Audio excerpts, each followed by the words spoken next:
네, 안녕하십니까? 한국 오라클이 준비한 CXO 이그제큐티브 서밋에 참석해 주셔서 감사합니다. 저는 한국 오라클의 마케팅을 담당하고 있는 정연경입니다. 오늘도 날씨가 너무 덥습니다. 모두 시원한 곳에서 이 웨비나를 들으시길 바랍니다. 저희 행사 시작 시간이 지금 딱 정오 점심 시간인데요. 행사를 준비하면서 어떤 시간대가 가장 많은 분들께서 참석하시기에 좋은 시간대일지 고민을 했었습니다. 근데 아무래도 지금 하반기가 시작이 됐고 또 이 하반기를 준비하는 무척 바쁜 시즌을 보내고 계시는 고객분들을 고려해서 업무 시간이 포함된 시간보다는 점심시간을 이용해서 시장에 유익한 정보와 인사이트를 제공해 드리는 것이 더 효율적이라고 생각을 했습니다. 오늘 웨비나는 색다르게 식사를 하시면서 약 90여 분을 저희와 함께 해주시기 바랍니다. 한국 오라클이 준비한 CXO 이그제큐티브 서밋의 아젠다를 간단히 구도로 설명을 드리겠습니다. 먼저 한국 오라클의 탐송 사장께서 성공적인 클라우드 저니를 위한 오라클의 약속을 인사말로 전할 예정입니다. 그리고 키노트로 한국 IDC에서 리서치를 총괄하고 계시는 한은선 전문께서 자율 엔터프라이즈를 향한 경주라는 주제로 지금 한국 시장에서 이미 일어나고 있는 클라우드 중심 플랫폼 비즈니스의 의미와 또 이 병행해서 다양한 기술의 역할에 대해서 이야기를 할 예정입니다. 또 오늘 참석하신 많은 C레벨 분들을 위해서 본사 오라클의 CIO이신 제 에반스께서 빠르게 변하는 IT, CIO 역할의 재정의라는 주제로 차세대 IT를 구축하기 위한 CIO가 고민해야 될 단계별 역할 그리고 고객 경험에 대해서 진솔한 이야기를 전할 예정입니다. 본 세션은 영어로 진행이 되며 자막이 함께 제공될 예정입니다. 또 다양한 국내 사례도 준비되어 있습니다. 금융 클라우드를 선도하고 있는 코스콤의 클라우드 사업부 이주화 부서장 그리고 더 많은 국내 엔터프라이즈 사례를 한국 오라클의 기영삼 전문을 통해 오라클 클라우드의 가치를 경험하고 계시는 고객 사례를 전달하겠습니다. 마지막으로 오라클은 여러분의 DX 동반자임을 약속드리며 한국 오라클의 클라우드 엔지니어링 기술 총괄이신 나정옥 전무께서 맺은 말을 해주시며 오늘 행사를 마칠 예정입니다. 세션을 들으시면서 궁금하신 사항은 언제든지 주저 마시고 중창 하단에 있는 Q&A 창, 지금 보시면 말풍선 있는 Q&A 보이시죠? 이 Q&A 창을 통해서 질문을 올려주시기 바랍니다. 실시간으로 답변을 드리겠습니다. 자, 준비되셨습니까? 지금부터 한국 오라클이 준비한 CXO 이그제큐티브 서밋을 시작하겠습니다. 한국 오라클의 탐송 사장께서 인사말을 해주시겠습니다.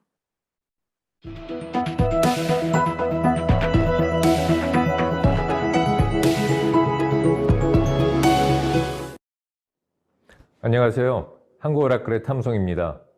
먼저 바쁘신 가운데 한국 오라클의 2021년 CXO 행사에 참여해 주셔서 감사드립니다.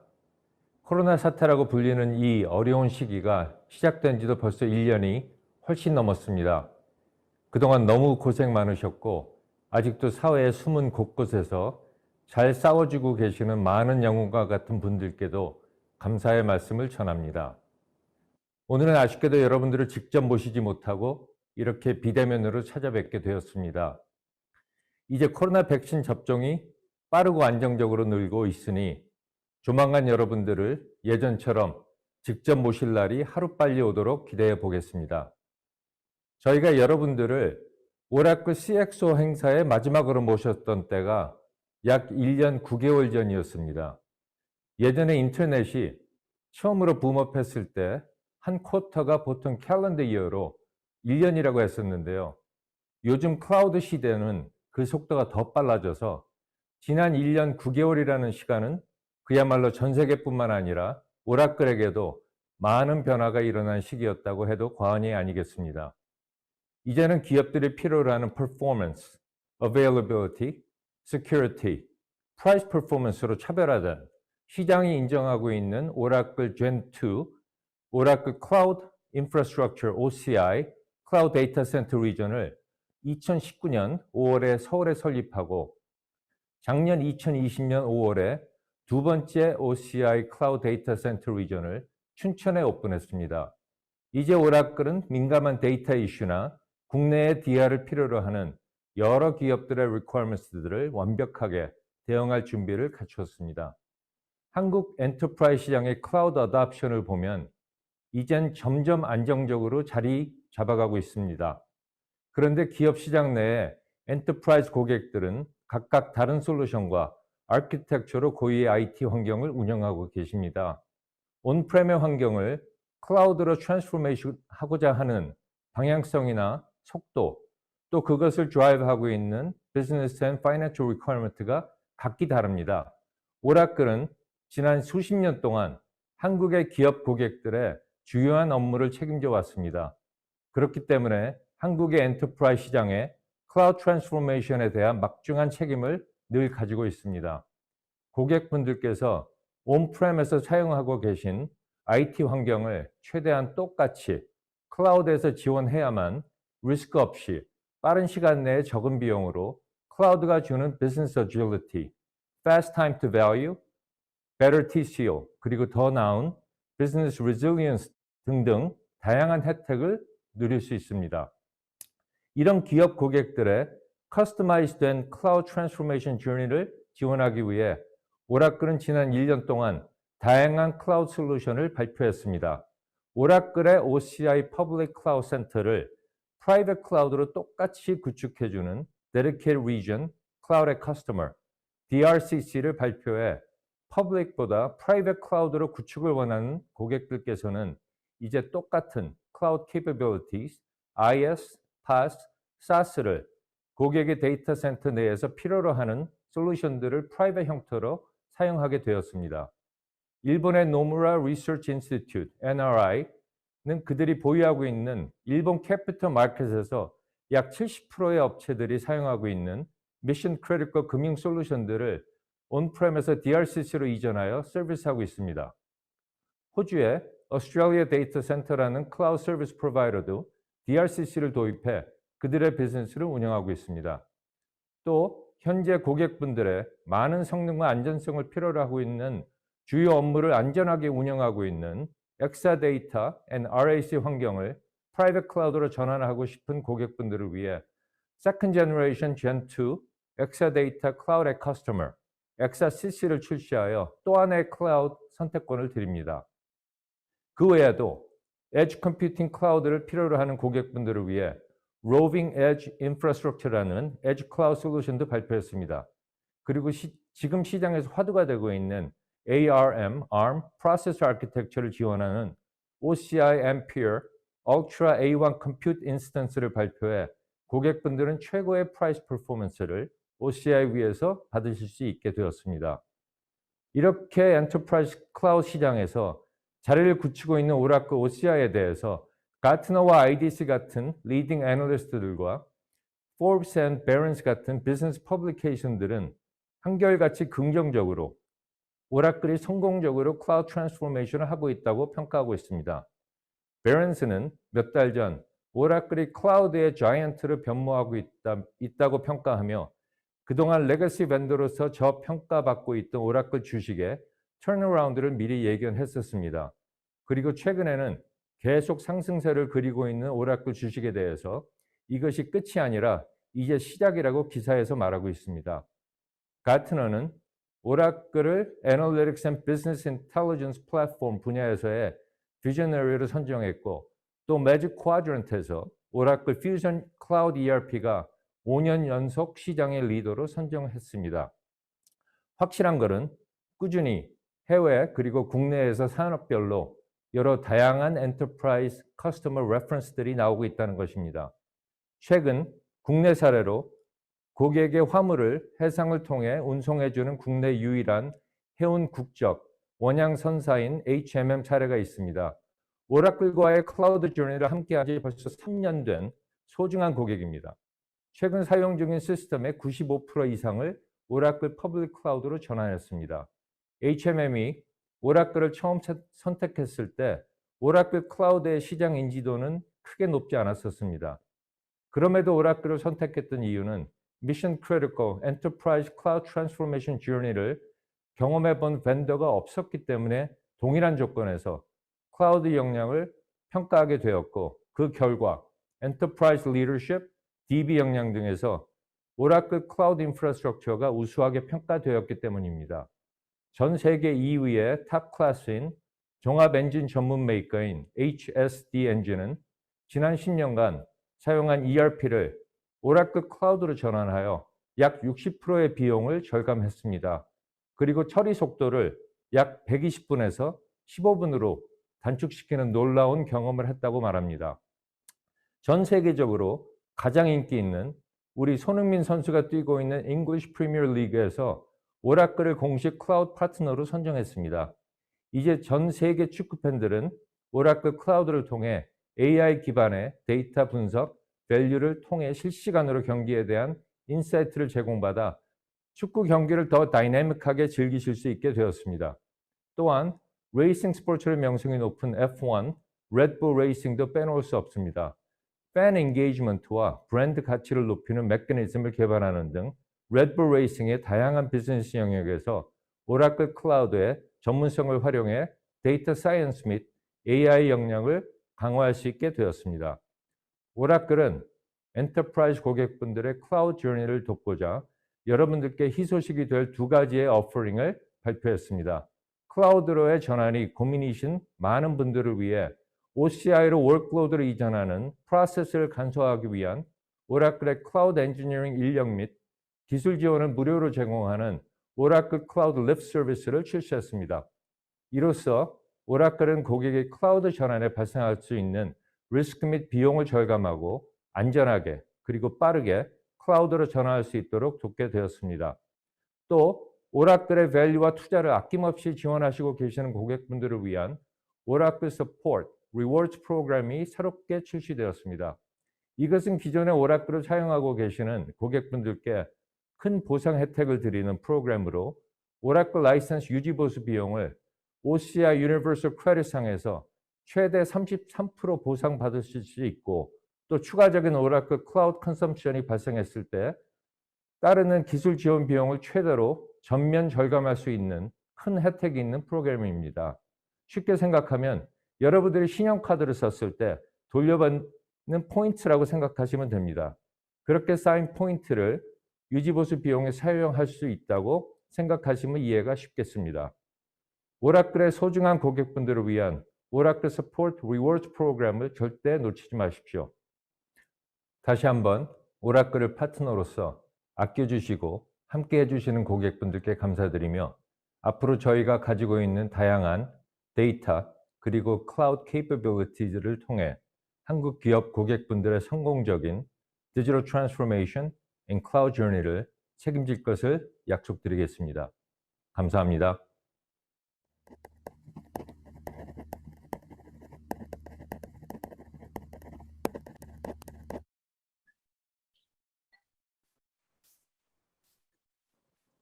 네, 저도 오라클이 여러분들의 성공적인 디지털 트랜스포메이션과 클라우드 저니를 책임질 것을 함께 약속드리겠습니다. 네, 탐성 사장님 감사합니다. 다음 세션은 한국 IDC에서 리서치를 총괄하고 계시는 한은선 전무께서 자율 엔터프라이즈를 향한 경주라는 주제로 키노트를 전달하겠습니다.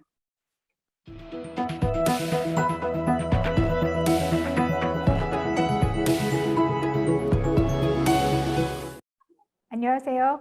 한국 IDC에서 리서치를 총괄하고 있는 한은선입니다.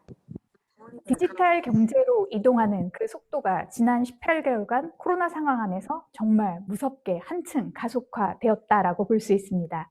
그래서 오늘은 그 가운데서 자율 엔터프라이즈를 향한 기업의 경주가 얼마나 활발하게 일어나고 있는지 그러한 양상에 좀 더 초점을 맞춰서 오늘 좀 자료를 같이 살펴보도록 하겠습니다. 우선 디지털 회복 달력성에 대한 이야기를 좀 해보도록 하겠습니다. 디지털 레질리언시, 보통 이제 이렇게 이야기를 하는데요. 디지털 회복 탄력성이 뭔가라고 이제 조금 이게 해보자면 내가 IDC 요구했던 게 이렇게 보고 이런 있습니다. 식이었어. 조직이 디지털 역량을 통해서 비즈니스 위기 상황에서 신속하게 적응하는 능력, 그리고 여기서 비즈니스 운영에 대한 복원, 여기에만 초점을 맞추는 게 아니라 시장 상황이 바뀌었을 때 이 변화된 여건을 어떻게 수익화의 기회로 모색할 거냐, 여기까지 확장된 개념이다, 이렇게 보시면 될 것 같고요. 지금 현재 저희가 넥스트 노멀, 뉴 노멀 이런 이야기들을 코로나 이후에 많이 이야기합니다. 그래서 넥스트 노멀 시대에 성공이라는 것을 기업이 이야기할 때 디지털 회복 탄력성 이 관련된 기술에 어떻게 투자하냐, 이게 상당히 중요하다라고 이제 IDC에서 보고 있는 거고요. 실제 저희가 이제 기업들을 지난 한 18개월간 IDC에서 봤습니다. 클라우드, 디지털 업무 공간 이런 키워드들을 갖고 일찌감치부터 여기에 투자해 왔던 기업들, 코로나 같은 위기 상황에서 아무래도 훨씬 빠르게 적응하는 그런 양상들을 보였습니다. 그리고 이제 이런 것들을 경험한 글로벌 기업들의 리더들이 이런 방식들이 아마도 영구적으로 본인들 기업의 운영 모델의 일부가 되지 않겠냐라고 이렇게 이야기하고 있습니다.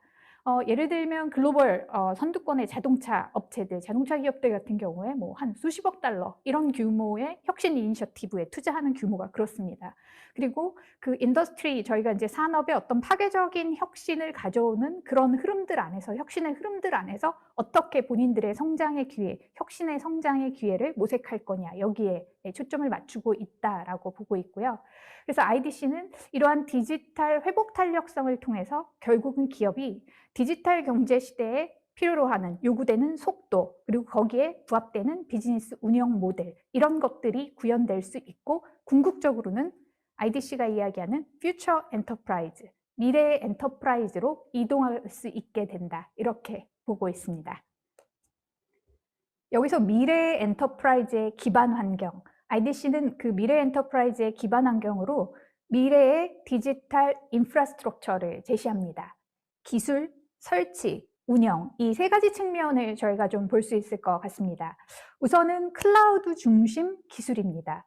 클라우드가 이 인프라 혁신의 초석이 될 거다라는 게 일단 가장 중요한 포인트다라고 보시면 되고요. 인프라 자원이 어떤 워크로드를 운용하기 위해서 어떤 방식으로, 그리고 어느 위치에 설치될 수 있을까, 이걸 결정하는 거다라고 보시면 될 것 같습니다. 두 번째는 유비쿼터스 배포입니다. 클라우드 네이티브 인프라 자원, 이런 풀들은 사실 사용자들이 최고의 앱 경험을 얻어야 합니다. 그래서 다양한 위치에 걸쳐서 포진하게 될 때 굉장히 다이나믹하면서도 일관되게 제공할 수 있는 그런 경험들이 상당히 중요하다라고 보고 있는 거고요. 세 번째는 자율 운영입니다. 오토나머스 오퍼레이션, 이렇게 이제 저희가 정리를 해놨는데요. 흔히 AI, 머신러닝 이런 것들로 지금 현재 굉장히 다양한 소프트웨어 툴들이 강화되고 있습니다. 이 상황 안에서 실제 변화되는 비즈니스의 KPI 또는 SLA 이런 것들이 적절히 그 자원들이 인텔리전트하게 제공될 수 있는 그런 환경이 구현되느냐, 그런 측면으로 보시면 될 것 같고요. 사실상 디지털 인프라스트럭처, 미래의 디지털 인프라스트럭처는 IDC가 굉장히 많은 그 엔터프라이즈, 그 실제 이제 시장의 사용자들에게 디지털 인프라에 대한 재구상이 상당히 중요하다. 이러한 조금 메시지를 전달해드리고 싶다라고 보시면 될 것 같고요. 미래 엔터프라이즈 구현에 있어서 장기적으로 봤을 때 그 새로운 노멀에 상당히 중요한 역할을 할 수밖에 없다라고 보고 있습니다. 그러면 이제 자동화라는 이야기로 넘어가기 전에 한 가지를 좀 생각을 해보도록 하겠습니다. 디지털 회복 탄력성, 그리고 이제 인프라 환경을 이렇게 잘 구현하는데 IDC에서는 그 핵심 어떤 기반, 근간이 되는 게 뭐냐, 여기에 한번 초점을 맞춰봤습니다. 흔히 저희가 이제 시장에서 클라우드도 이야기하고요. AI, RPA 많이 저희가 이제 듣는 이야기들인데요. 이 부분에서 분명히 반복적으로 등장하는 단어가 뭐냐라는 데 조금 더 초점을 맞춰 보겠습니다. 지금 여기 이렇게 등장한 다양한 단어들, 어떤 그 키워드들을 보시면 예를 들면 augmented라든가 증강화라고 볼 수 있죠. 지금 지난 한 1년간 컨택리스 상당히 그냥 쉽게 말하면 저희가 뭐 비접촉 이렇게 뭐 이야기할 수도 있는데요. 그리고 RPA, 뭐 디지털 어시스턴트, 뭐 여러 가지 단어들이 등장을 합니다. 근데 IDC는 이 모든 영역의 중심에 관통하는 좀 하나의 키워드가 결국은 오토메이션이라고 보고 있습니다.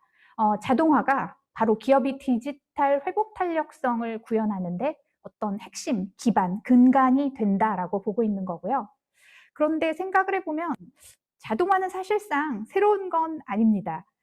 과거에 저희가 사무자동화, 공장자동화, 뭐 업무 프로세스 자동화 이런 다양한 자동화들에 대해서 익히 많이 들어왔습니다. 클라우드 인프라에 한번 적용을 해보겠습니다.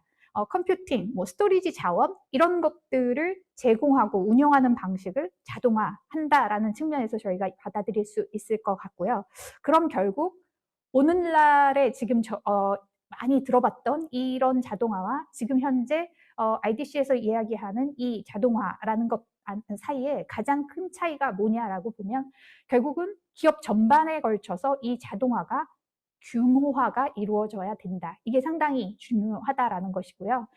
자율 엔터프라이즈라고 이야기할 때 결국은 자동화가 그 각 기업에 있어서 본인들의 비즈니스 DNA의 일부가 되어야 된다. 이게 매우 중요합니다. 그렇다면 기업이 이것을 실행하는데 도대체 뭐가 문제냐, 가장 큰 장벽이 뭐냐, 여기에 대해서 좀 한번 생각을 해보도록 하겠습니다. IDC에서 그 Future Enterprise Resiliency and Spending Survey라는 게 이제 정기적으로 진행이 되고 있는데요. IT 그리고 비즈니스 리더들에게 전사적으로 그 자동화를 굉장히 효과적으로 추진하는데 제일 큰 저해 요인이 뭐냐, 이제 이렇게 질문을 드려봤고요. 대략 지금 여기 두 가지 색깔로 이렇게 구분이 된 걸 보시면 두 가지의 그룹으로 좀 나뉘는 것 같습니다. 첫 번째, 우선 그 주황색으로 표시된 부분들을 이렇게 보시면 데이터의 장벽입니다. 외부 자원을 포함해서 굉장히 수많은 자원에서 데이터들을 어떻게 통합할 수 있느냐, 그 능력에 관련된 문제이고요. 좀 더 이제 관심 있게 볼 수 있는 건 이런 거죠. 점점 더 많은 수의 기업들이 자신들이 보유한 그 데이터를 통해서 실시간으로 이점을 얻고 있냐, 그걸 제대로 활용하고 있냐, 그렇지 못하다라는 걸 인지하기 시작했다. 점점 더 많은 기업들이 인지하고 있다. 이 점을 좀 저희가 생각해 볼 수 있고요. 결국은 이건 자동화가 가장 효과적으로 도와주고 지원해 줄 수 있는 핵심적인 영역이 아닌가, 이렇게 생각이 됩니다. 그리고 두 번째, 이제 여기 그린으로 쭉 표시가 된 이런 이제 그 장벽들은 결국 사람하고 관련된 문제다. 이렇게 볼 수 있습니다. 데이터가 어떤 의미를 갖고 있고 또 어떤 정책이 필요하고 이런 것들에 대해서 조직 내에서 합의가 적절하게 도출되지 못했다. 이런 경우에는 아무래도 문제 상황이 될 수밖에 없고요.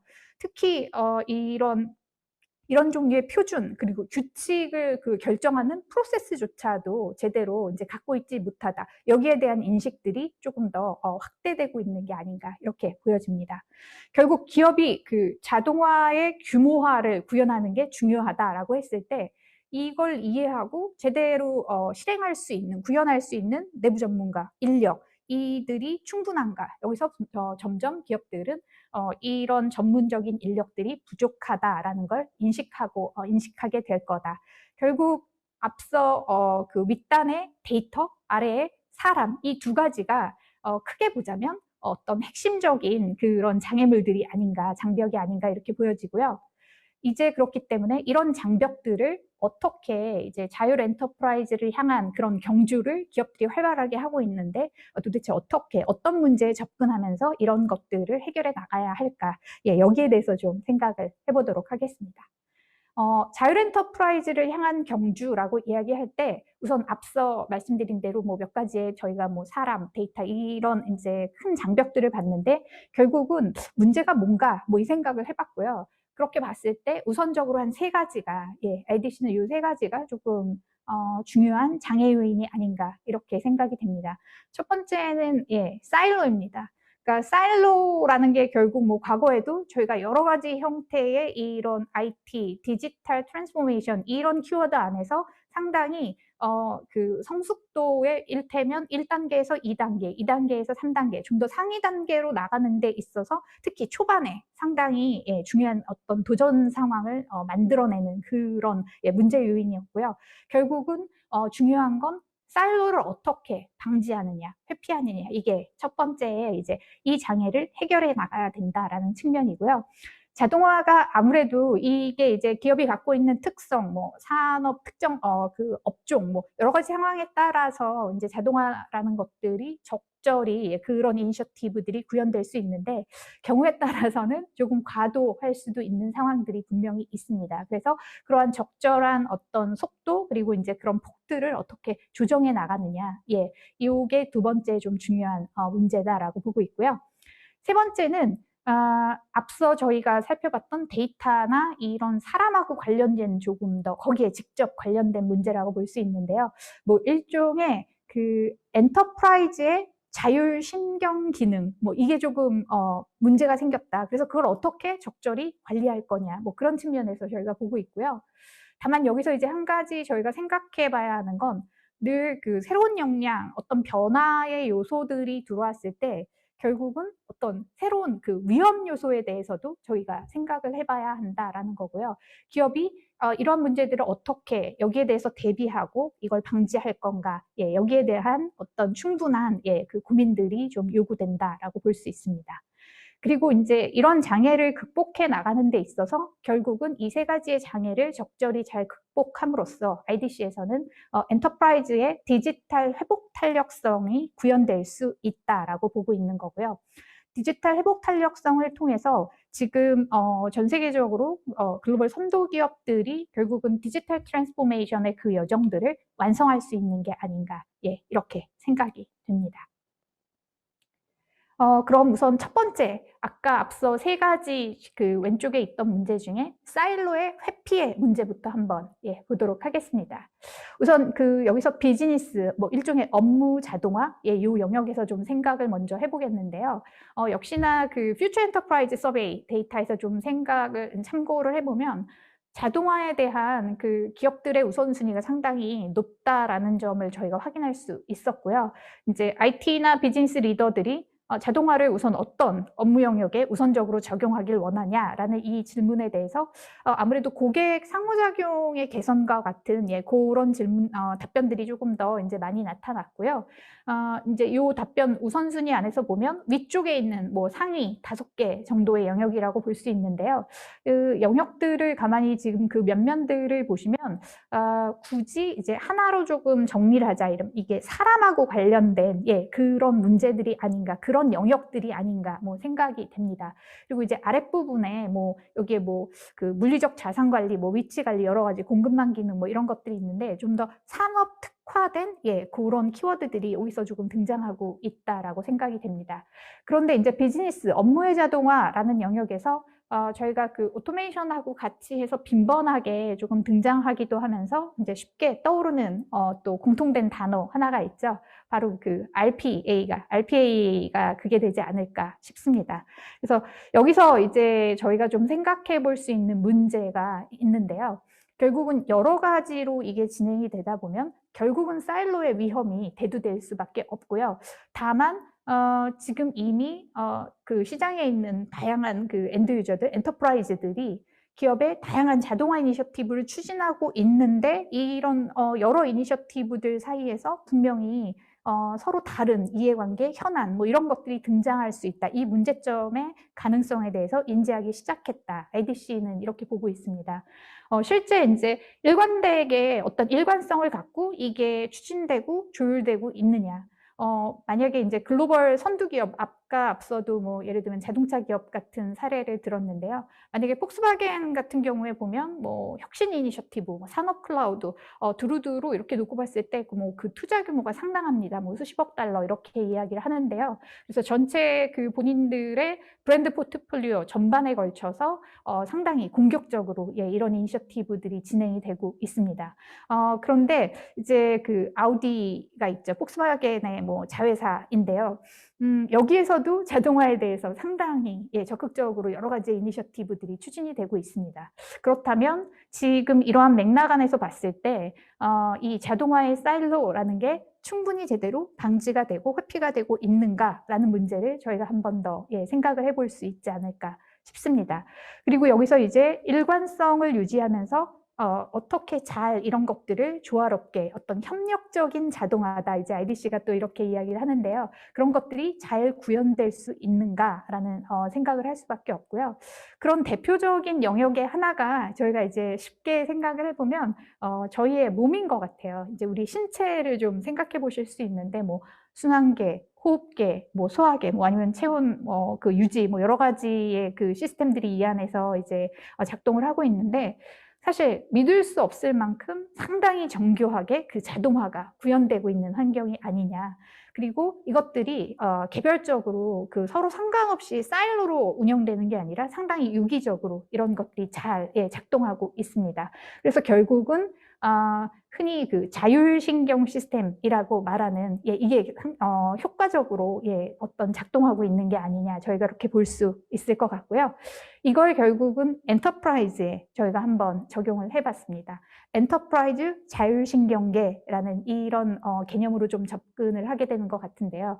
오토메이션, 뭐 오토나머스 엔터프라이즈 이런 키워드들을 이야기하면서 그 근간 안에 저희가 중요하다라고 생각하는 것들이 어떻게 그 사일로를 회피하고 서로 간에 상당히 일관성을 갖고 그러면서도 효과적으로 유기적으로 서로 간에 그 연관성을 갖고 운영될 수 있느냐, 이런 측면에서 이제 자율신경계를 엔터프라이즈 개념에서 저희가 좀 생각을 해볼 수 있다라는 거고요. 5가지의 지금 IDC에서는 이제 중요한 그 엔터프라이즈의 자율신경계가 구현되기 위해서 중요한 영역이 5가지가 있다, 이렇게 보고 있습니다.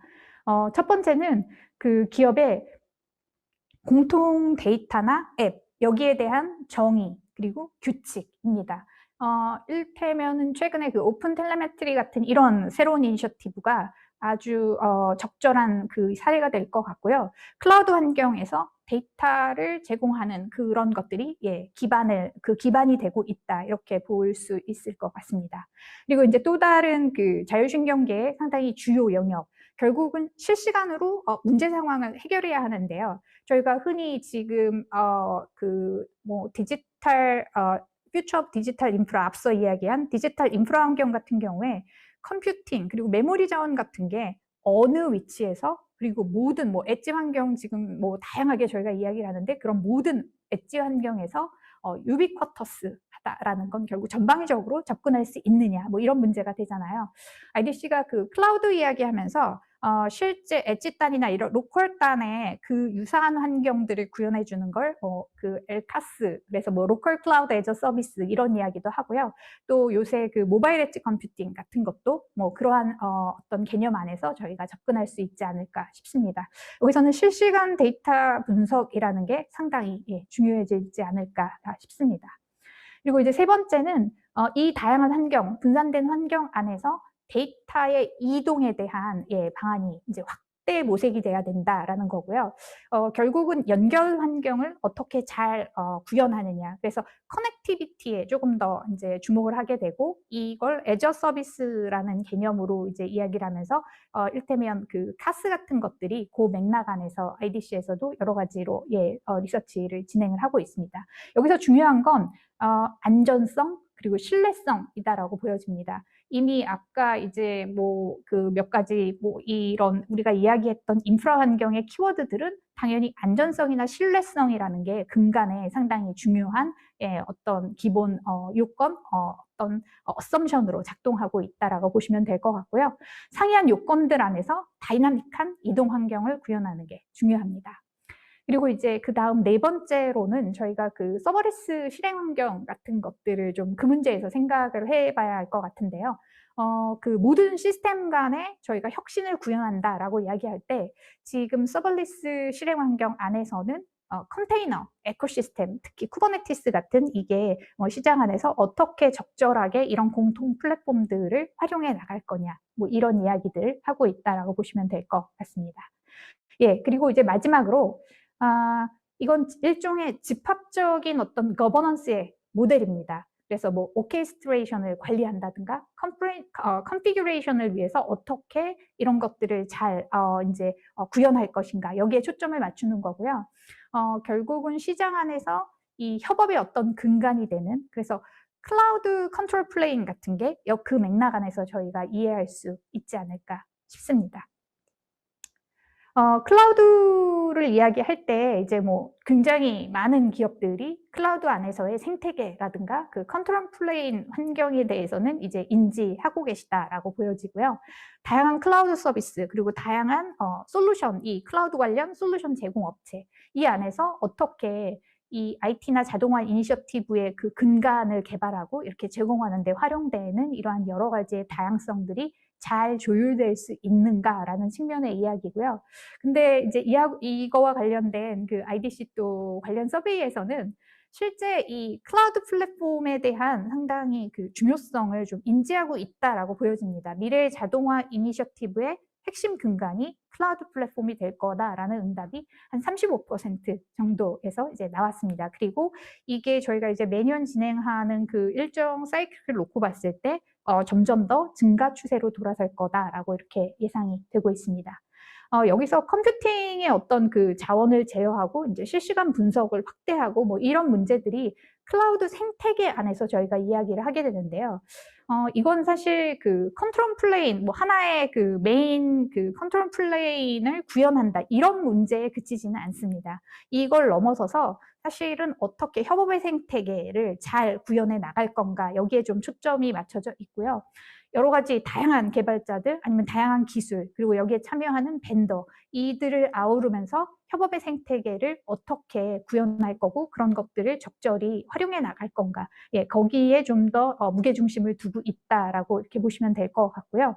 근데 사일로, 뭐 이런 동시다발적인 움직임 안에는 당연히 사일로의 문제가 등장할 수밖에 없고, 그럼 사일로를 어떻게 회피할 건가라고 했을 때 앞서 그 제시해드린 엔터프라이즈 자율 신경계가 핵심 역할을 할 수 있지 않을까, 이렇게 예상이 됩니다. 네, 그러면 이제 두 번째의 또 허들, 그 장애물로 조금 넘어가서 보도록 하겠습니다. IT 자동화는 지금 뭐 인기 주제입니다. 퓨처 엔터프라이즈 서베이에서도 IT 업무 자동화 우선순위 뭐 굉장히 높습니다. 그래서 뭐 어느 영역에 있냐라고 봤을 때 우선 뭐 맨 앞에 보이는데요.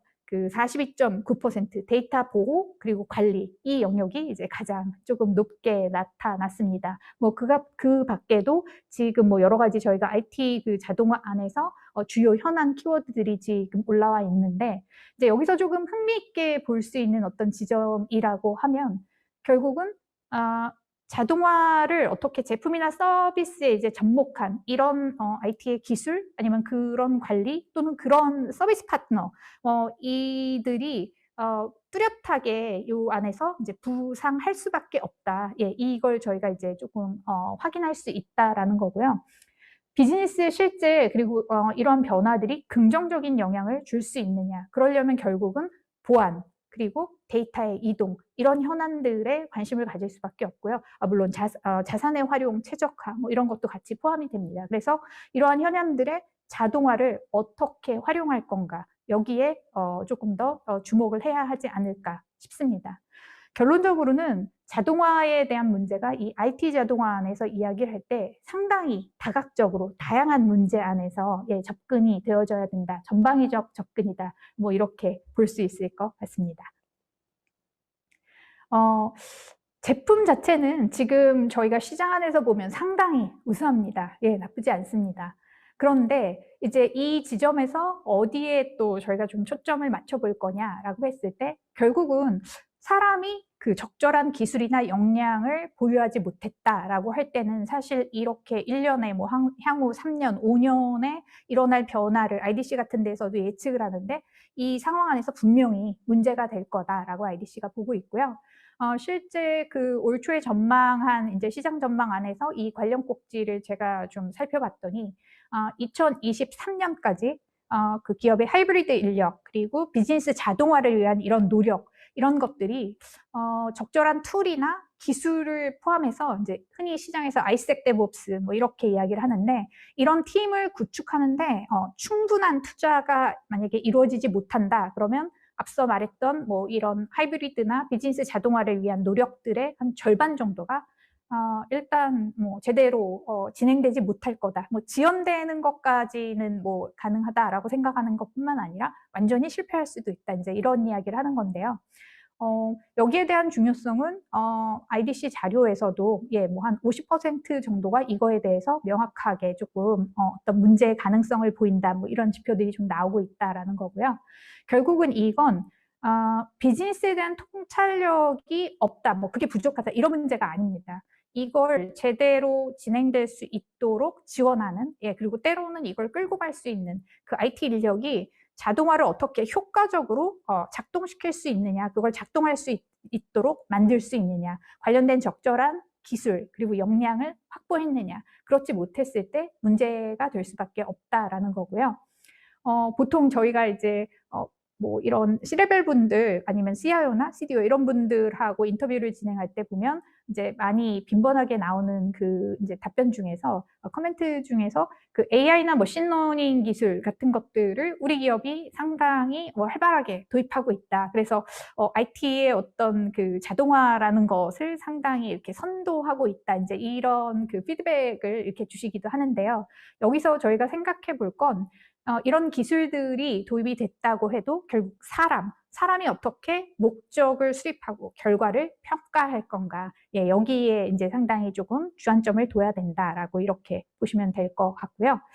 그런데 자율신경 기능에 문제가 생긴다. 이게 이제 결국은 아까 앞서 이야기한 장애물 중에 세 번째가 됩니다. 저희가 사람의 그 몸을 갖고 아까 이야기를 했는데, 결국은 문제는 이 자율신경계에 문제가 생길 때 어떤 챌린지를 받는 거고요. 크게 한 세 가지로 IDC에서 지금 정리를 하고 있고요. 외부의 위협, 내부의 오류, 그리고 시스템적인 위협, 이렇게 세 가지로 좀 정리가 됩니다. 우선 외부의 위협은 뭐 사람의 몸에서도 외부의 위험 요인이 예를 들면 뭐 체온을 유지하는데 뭐 여러 가지 기능들을 그대로 그 시스템들을 유지하는데 문제가 될 수 있듯이 IT 환경에도 그대로 적용이 됩니다. 그렇기 때문에 저희가 IT 환경 전반에 대한 자동화 기반의 모니터링, 가시성 이런 것들이 이제 굉장히 좀 중요한데요. 뭐 여기에 대표적인 순마민즈 같은 이제 글로벌하게 상당히 넓은 시장 기반을 많은 사용자들을 갖고 있는 이런 사업자도 있는데, 또 반면에 굉장히 잘 알려져 있는 상황 안에서 실제 작년에 뭐 올해 해가지고 여러 가지 또 그 해킹의 문제, 뭐 그런 채널에 이제 문제가 되는 상황도 있었는데, 결국 IDC는 여기서 자동화인데 신뢰할 수 있는 자동화, 이게 상당히 중요한 키워드다라고 보고 있습니다. 내부의 오류는 클라우드에서 조금 쉽게 생각해 볼 수 있을 것 같습니다. 뭐 클라우드 사업자, 실제 서비스 사업자, 그리고 이거하고 관련된 여러 가지 우수한 솔루션들을 제공하는 이런 업체들이 보면 뭐 아주 스마트한 그런 방식과 솔루션들을 시장에 전달하고 굉장히 우수한 운영 환경을 구현합니다. 그러나 한 가지 실수가 발생해도 이게 서비스 중단 같은 문제가 발생할 수 있죠. 그래서 클라우드를 사용할 때 어떻게 일종의 뭐 폭발 반경 이런 개념을 좀 접목하자는 거죠. 자동화 사용의 범위, 경계 이런 것들을 설정해서 기업 전체의 비즈니스를 방해하지 않게 하자라고 이렇게 보시면 되고요. 시스템 위협은 어떤 건강한 자동화 라이프 사이클, 가시성 이런 것들에 대한 투자가 필요하다. 그 측면이다라고 보시면 될 것 같고요. 앞서서 뭐 주요 허들 세 가지를 쭉 봤습니다. 사일로, 과도한 자동화, 자율신경 기능 이상. 이걸 기저로 할 때 한 세 가지 정도의 그 어떤 제언으로 좀 마무리를 하도록 하겠습니다. 우선 자동화는 디지털 회복 탄력성 구현의 근간입니다. 전사적 자동화의 규모화를 구현하는 데 상당히 중요하다. 이렇게 보고 있고요. 그러나 그 가운데서 사일로의 확산을 방지해야 된다. 그리고 많은 기업들이 여기에 이 두 가지 원칙을 기반으로 자율 엔터프라이즈의 경주를 펼치고 있는데, 실제 이제 이 많은 이 기업들이 실행을 통해서 시장을 선도하는 게 필요하다. 이렇게 말씀드릴 수 있을 것 같습니다. 네, 이상으로 오늘 발표를 마치도록 하겠습니다. 감사합니다.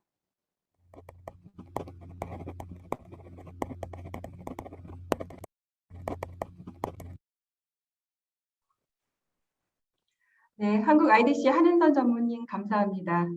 방송의 초반에 다소 고르지 못했던 점 죄송합니다.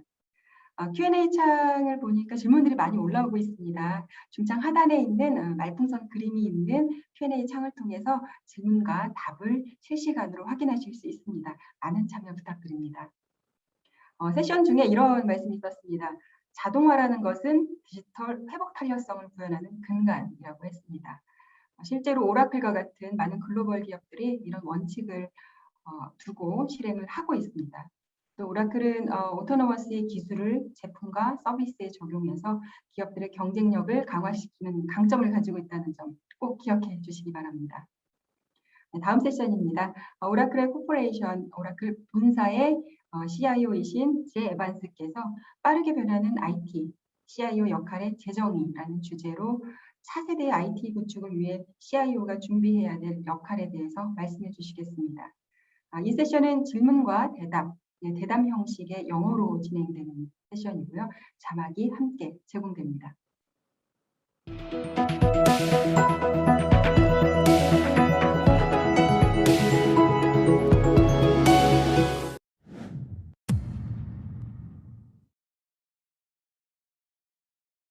Yeah, Martha, it's actually been quite interesting. I have, the traditional kind of typical responsibilities in the IT pieces of ensuring we provide a really good experience for our users from an endpoint services perspective and a collaboration services perspective, servicing our 130,000 employees worldwide. In addition to that, though, I also have the internal builder tools responsibility, whereby we're creating a really effective way of how our developers build onto OCI. So we have control plane responsibilities and how our developers build, test, deploy onto OCI. As if my job isn't already pretty fun and full, I also have the wonderful opportunity to help grow the OCI business, where we're building out various numbers of OCI regions throughout the world. And I have now the opportunity and privilege to take on that responsibility of our region builds throughout the world for OCI.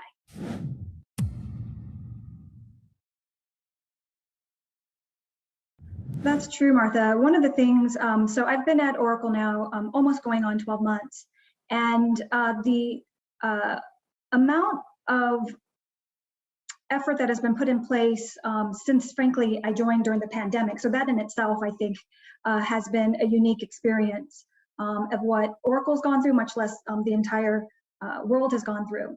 But specifically at Oracle, there were factions of different fragmented IT organizations where we actually combined them and consolidated those functions.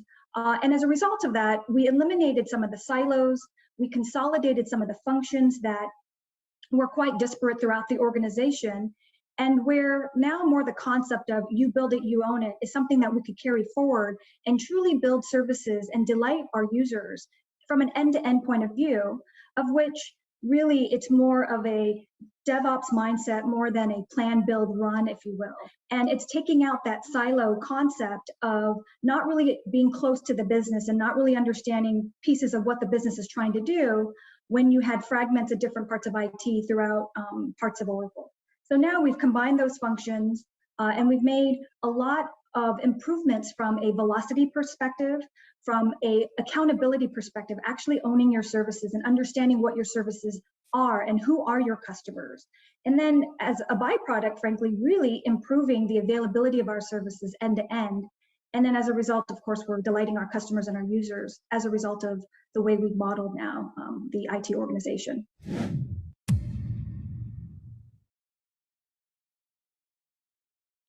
Yeah, and I think as you talked about, the minute you put something in, you've already created things like opportunities of technical debt to happen, and if you don't continue to upkeep. And so one of the big things, I think the fear was of if I were to create automation, for example, then would my job be at risk? And would I lose my job as a result of automation being created? And really what we're looking at is eliminating those repeatable manual type tasks and frankly up-leveling the level of activity we need from our employee base and our engineers to actually help focus more on the pieces where by which strategically we want to help move the needle, if you will, in aggressively migrating our legacy workloads onto our own cloud. So the benefit I get as an example of being part of an engineering organization within Oracle Cloud Infrastructure we call OCI is that we have a lot of the engineering mindset that DevOps was already there and created as a result of trying to scale the cloud business for Oracle.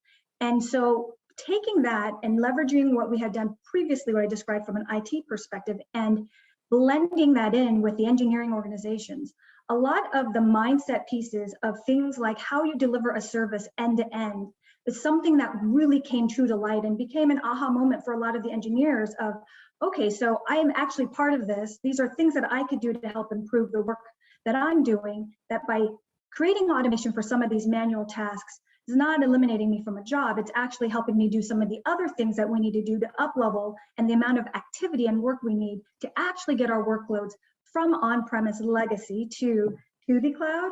So that's one of the big examples I share quite often with my team, is that there are a lot of things like that from a manual task perspective that they can in fact automate and be able to create efficiencies for.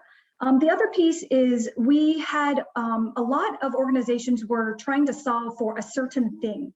And the other piece that came to light is when we started taking some of these disparate teams and putting them together to truly show like what is that journey, mapping the journey of an end user, for example. Not all employees are exactly the same within Oracle. We have 130,000 plus of them.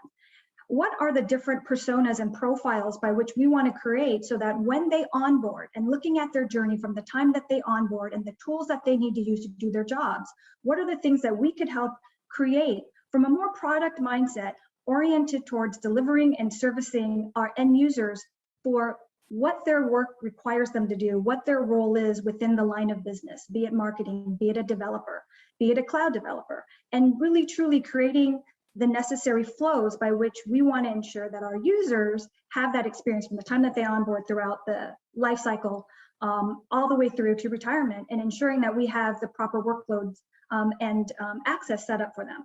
So I'd say that's another piece where we're really looking at more end-to-end and truly creating a solution for our end users. So we've been able to do a lot of that because we've mixed through the cultures of engineering and traditional kind of IT models, that now we've kind of got this real great blend of, as an outcome, we've seen a great improvement in our end user performance and end user experience.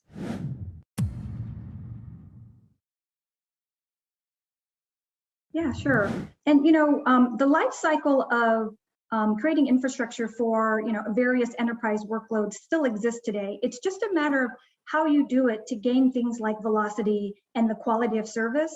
So one of the big things I'd say, Martha, that I've seen is we have engineers who spend a lot of time working on provisioning on-premise workloads. And the amount of time it took them to provision and the way that they would do the provisioning were either customized, or if they were not customized, there was still quite a bit of manual activity required to build and provision workloads onto our on-premise. One of the great things that the team is focused on is as we take our workloads from on-premise and put it into the cloud, for example, there's been a lot of automation in creating repeatable and reusable pipelines by which there you can have various different workloads leverage the same pipeline so you can gain the velocity of what normally would have taken us weeks to provision down to minutes. And you're able to do it not as a one-off, but you're able to do it in a repetitive fashion that helps gain the velocity of being able to migrate various different types of workloads from that we have, because we have a lot of different workloads with different lines of businesses from on-premise into cloud, for example. That type of skill set requires a couple of things. So we are offering quite a bit of training just to our engineers of how to use OCI and what are some of the criteria there, and understanding the nuances with provisioning workloads onto our tenancies within OCI's platform. And so there's been quite a bit of training we offer there and upskilling that has happened as a result of that. And another big sense is how you provision workloads on-premise that were much more fixed to truly doing it into a cloud. So things like capacity management, how do you optimize your workload? So a lot of that takes skills of understanding capacity, understanding automation and key capabilities. So those are some of the key pieces I'd say to help with how we look and assess at our workloads, and the fact that we don't just take like the same amount of capacity we had on premise and just carry it over to the cloud.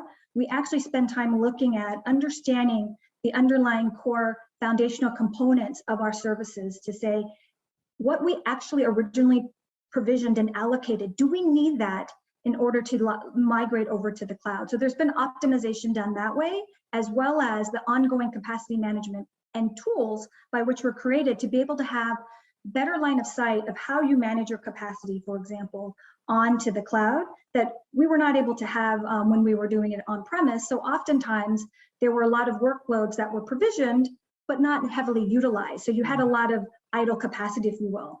This is stuff that we're trying to leverage with the flexibility and the scaling and elasticity capabilities we have in our cloud to be able to be more smart and intelligent about how we migrate our workloads and how we manage our workloads on an ongoing basis. So those are types of capabilities and skill sets that our engineers have actually helped us develop. So it's trying to find those problems and those gaps and opportunities and creating solutions and tools for them, of which we've had a lot of really good engineers come together and be able to create that as we've done a lot of workloads from on-premise to cloud. That's very different.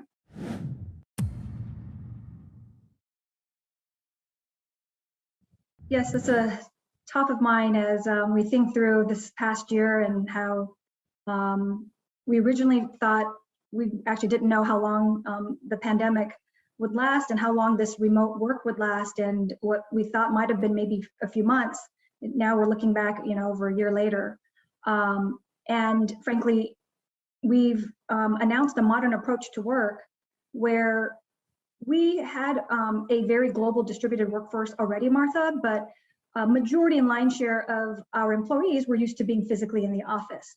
And so one of the things we had to adjust for during the pandemic is how do we support this remote workforce fully working remotely at the flip of the switch overnight. And we were fortunately able to successfully make that happen. We created a working group across HR, real estate, and IT in creating a really comprehensive plan in how we would support our workforce working fully remotely. So now the good news is that we can do that. And we've been successful at that, and that's been great. We're now looking at what it's going to look like with how people will come back into the office. What will that look like in terms of the way we have meetings, or the expectations of the modern approach to work being more focused on being able to work from anywhere at any time. And so we have, from an IT perspective, we have to prepare for that.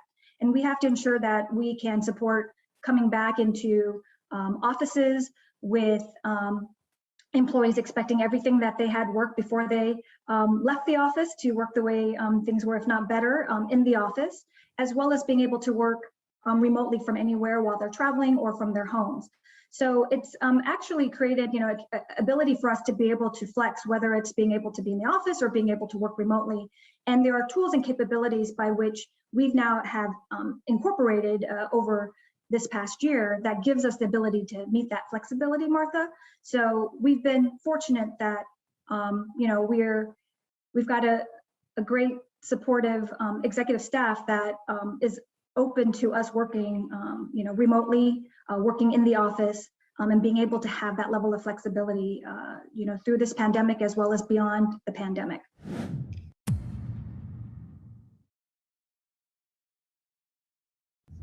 Yeah, I think, as I mentioned before, I think we have had the opportunity, because we were already because we're a global company, let's say, first of all, we've had to really look at our culture to be able to span globally. And we have to have that the adaptability that we are a global culture. And we have technology that services critical enterprise application workloads for all elements of our integrated application stacks for various different enterprise workloads. And that scales globally. The good news is that we don't see changing, and I don't see changing, and whether it's pre or post pandemic. In terms of the way we work, I will say that I personally have not been into the physical office when I first started, because I onboarded remotely. But what I understood is that we actually had a lot of physical presence, and our culture was focused a lot in-person meetings. Since the pandemic, we've been able to have very successful meetings that wouldn't necessarily require us to have to be in person. Now, there are differences about being in person and having the ability to sit next to someone and actually have a casual conversation that sometimes you don't get through having it through Zoom. But the effectiveness of being able to have meetings that you would normally have in person, we've been able to still successfully do that through Zoom. I see there being a mix. I don't see that Zoom will go away and we won't need Zoom, because we continue to have this global distributed workforce as an example, and capabilities that we need from a technology standpoint to support other companies as well as ourselves continuing to work in this federated distributed fashion, but then also coming back into the office. So what I like about the culture that I've experienced at Oracle is that whether you're physically in the office or whether you're remote, from a pre or post-pandemic perspective, is that it's adaptable to be able to accommodate whether you are in the office or out of the office, and the technologies by which we provide and support enables that. And it's actually, we've seen quite a significant increase in our products and our technology being leveraged as a result of COVID, and it's helped a lot of companies be able to accelerate their migration to cloud. And I think that that's something that's helped as a result of being able to provide the flexibility that we do with our platform, Martha. And so from a culture perspective, we're still continuing to be able to support a global environment for enterprise workloads that I'd say, whether it's in the office or out of the office, gives us that capability and flexibility to do so.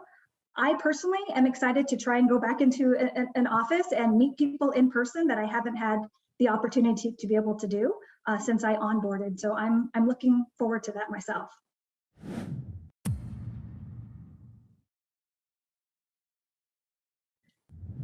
I can talk from experience that I was at a company at the #1 retail company in the world, and that was exactly what we went through, by which we decided we weren't going to get into the business of building out our own data center footprint, but workloads continue to grow, and you have things like Black Friday, where you have a massive peak during a period of time in the year, but not throughout the entire year. So how do you build for that, and how do you ensure you can support that for your customers?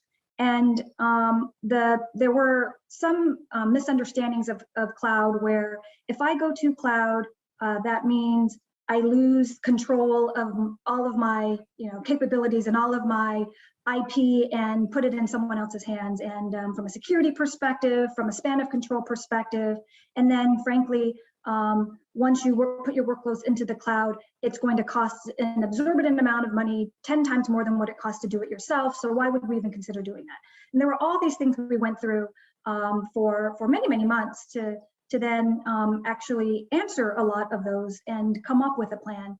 And so we did. And so one of my feedbacks and advice, someone who has responsibilities here and have had it previously in other companies, is to understand your workloads, understand your strategy of, if your plan is to continue to grow, and as a core competency, you want to ensure that your workloads can continue to grow in a place that you can still control.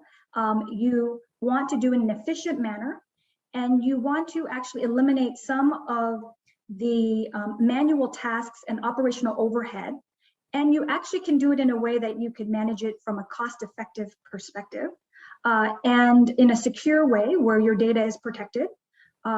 Then that's the way you can go with leveraging an Oracle, a cloud provider like Oracle Cloud. And the key element, I'd say, is oftentimes of an enterprise is where do you begin?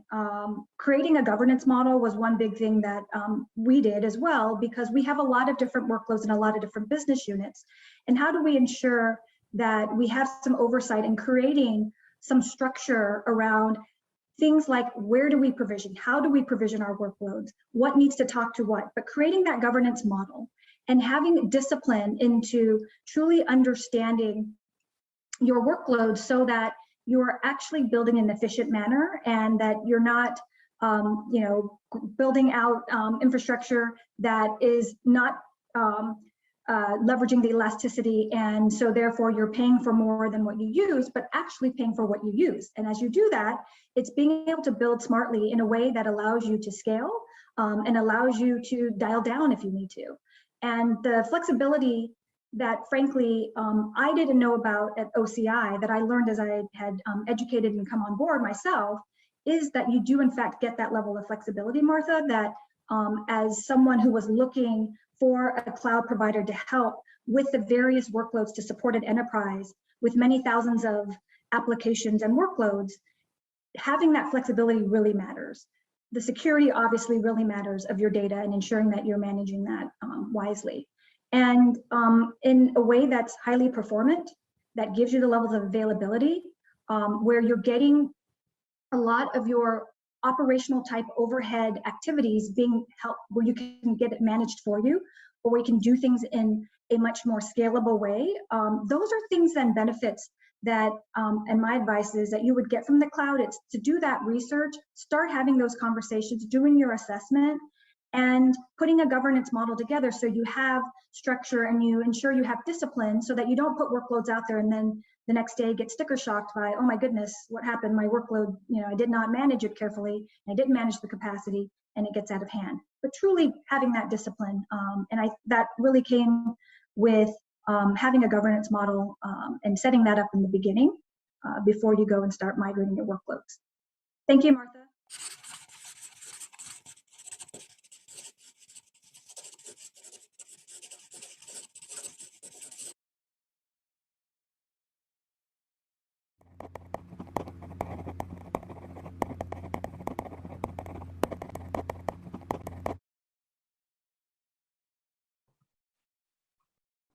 네, 오라클 본사의 CIO이신 제 에반스의 세션이었습니다.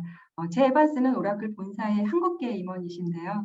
한국인의 위상이 글로벌에서도 점차 커지는 것 같습니다. 기업들은 이미 클라우드의 이점을 경험하고 투자하기 시작했습니다.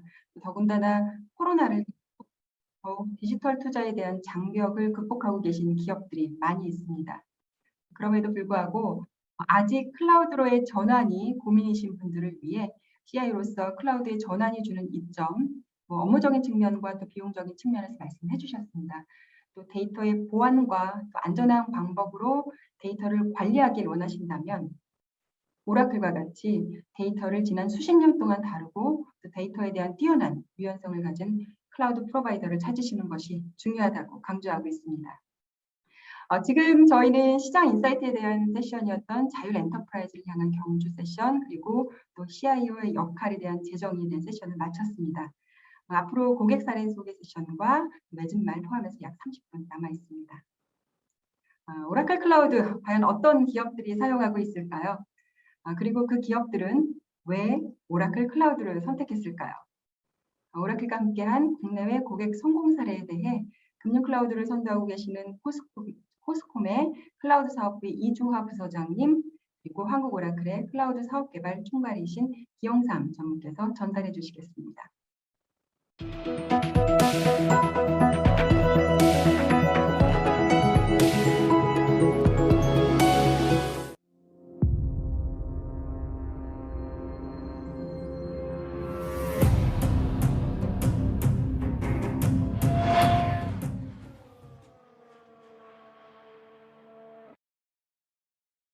안녕하세요. 한국 오라클 CXO 서밋 네 번째 세션은 오라클과 함께한 고객 성공 사례라는 제목으로 앞으로 20분간 저희가 모시고 있는 고객 중에서 함께 나누고 싶은 의미 있는 사례를 준비해서 시작하려고 합니다. 저는 한국 오라클의 클라우드 사업 개발을 맡고 있는 기영삼입니다.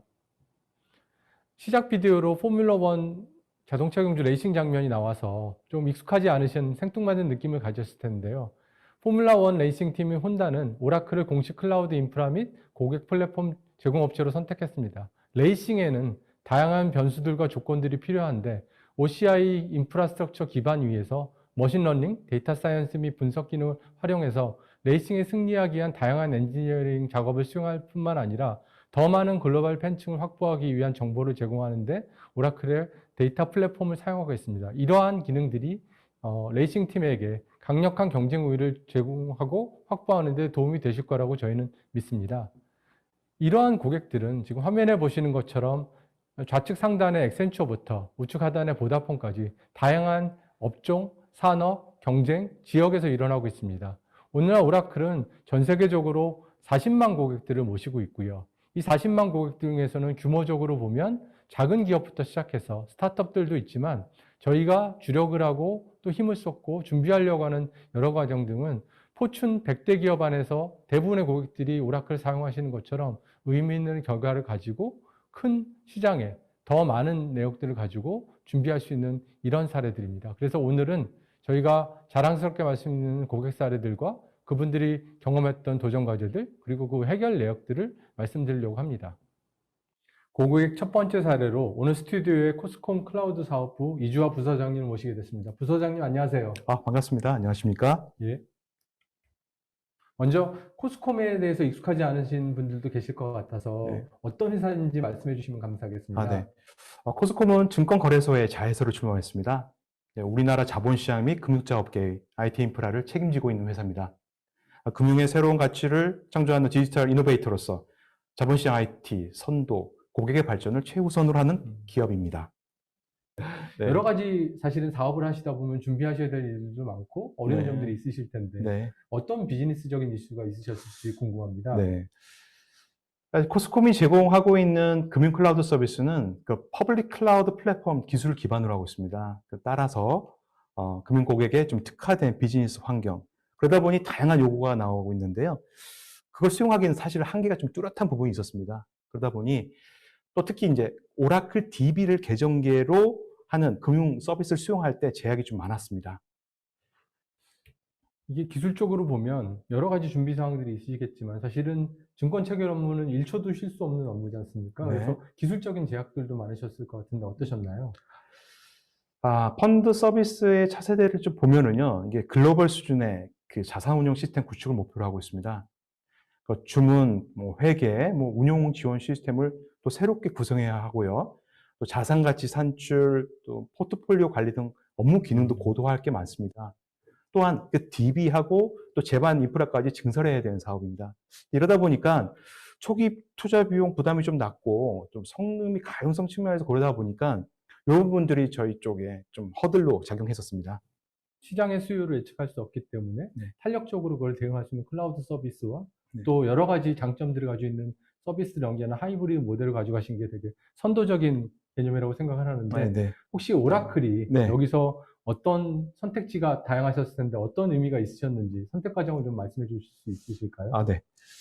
그 펀드 서비스 시스템을 클라우드 기반으로 좀 전면 재구축해야 하는 상황이었는데요. 또 추가적으로 기존 오라클 DB를 또 오픈 DB로 전환 개발하는 것은 사실 대단히 큰 비용과 위험을 좀 초래하는 것으로 분석되었습니다. 특히 주문, 체결, 또 거래 정보를 또 신속하고 안정적으로 전달해야 되는데요. 결국 그러다 보니 오라클 RAC가 또 필수 요건으로서 사실 다른 선택지를 좀 찾기 좀 어려웠습니다. 이에 저희가 향후 사업의 확장성, 또 대규모 데이터 처리 능력, 그리고 또 금융 클라우드 사업과의 시너지 효과를 좀 고려하다 보니 오라클 엑사시를 도입하는 것이 최적의 판단으로 저희 결론을 내렸습니다. 금융 쪽에는 규제 당국의 여러 가지 고려 네. 사항들이 있으시고 또 이 자산 시스템들의 운영 시스템을 관리하는 측면에서도 고민들이 항상 많으실 텐데 네. 저희의 장점이 어떤 것이 있었을까요? 네. 처음에 오라클의 좀 비싼 가격 정책, 그리고 또 클라우드 레퍼런스 부재에 대해서 선입견이 사실 있었습니다. 하지만 내부 검토한 결과 오라클 클라우드를 도입할 경우 기존 어플리케이션에 대한 또 재개발 범위가 좀 최소화되고요. 운영 측면에서 또 효율성이 좀 더해져서 전체적인 그런 코스트는 좀 절감 효과가 있다는 것을 좀 알게 되었습니다. 특히 종래의 오라클 DB에서 겪었었던 그 라이센스 엔드 오브 서비스 문제에서 좀 자유로워지고 별도로 구매해야 했던 다양한 옵션들을 좀 손쉽게 활용할 수 있다는 점은 큰 장점으로 좀 보였습니다. 또한 클라우드가 제공하는 자원을 탄력적으로 활용할 수 있어 향후 비즈니스 변화에 적극적으로 대처할 수 있었다는 점은 매력적으로 좀 보였던 그런 상황입니다. 저희로서는 굉장히 고무적인 여러 가지 얘기를 네. 해주셨고 동시에 오라클이 가지고 있는 딱딱하고 네. 좀 불편한 부분들이 실질적으로 TCO가 얼마만큼 의미가 있었는지를 보여드리는 결과이기도 했는데요. 이 오라클 클라우드 도입 후에 얻게 된 혜택이 있다면 어떻게 설명하실 수 있으실까요? 그리고 사실 그 펀드 서비스가 내년도 오픈 예정입니다. 그러다 보니까 이제 상세 효과를 좀 계량하기는 좀 어려운데요. 좀 내부 좀 분석을 좀 해봤습니다. 엑사CC를 도입할 경우에는 얼마큼 뭐 저감 효과가 있을까? 대략 한 20% 정도를 좀 보았습니다. 거기에 뭐 성능 향상 효과까지 좀 있는 것을 좀 보았고요. 그러다 보니까 저희가 오라클 DB 구조를 유지하면서 또 상위 레벨로 서비스를 업그레이드하는 조건임에도 초기 투자 비용은 한 4억 원 이상, 네. 연간 운영 코스트는 한 1억 원 이상 절감될 것을 좀 보았습니다. 예. 또한 정성적인 측면에서 또 계획적으로 자원을 활용할 수 있고 간혹 임계치를 넘는 데이터량이 많이 발생할 수 있지 않습니까? 이런 경우에도 유연하게 대응할 수 있는 것을 좀 보았습니다. 고민이기도 한데요. 사실 이 금융 투자 업계는 대형 IPO에 대한 그 대응이 사실은 좀 어려운 부분이 있습니다. 이런 현상이 발생되면 사실 그 계좌 수하고 거래량이 폭주하는 경우가 생기는데 계정 결단에서는 사실 이제 별 방책이 없었는데 이 문제까지 오라클 클라우드를 통해서 유연하게 대응할 수 있는 그 구조가 좀 만들어졌다는 점에서 사실 의의를 갖고 있습니다. 저희 생각에도 사실은 금융권의 핵심 업무 시스템들이 이렇게 네. 훌륭한 레퍼런스를 자랑스럽게 말씀드릴 수 있다는 게 너무나 큰 자랑스럽고 영광되는 점인데 여전히 부족한 점들이 있으실 것 같아요. 그래서 네네. 오라클이 앞으로 무엇을 더 잘했으면 좋겠는지 네. 어떠실까요? 네. 코스콤이 엑사 레퍼런스를 영업하는 과정에서 사실 고객의 높은 관심을 좀 느낄 수 있었습니다.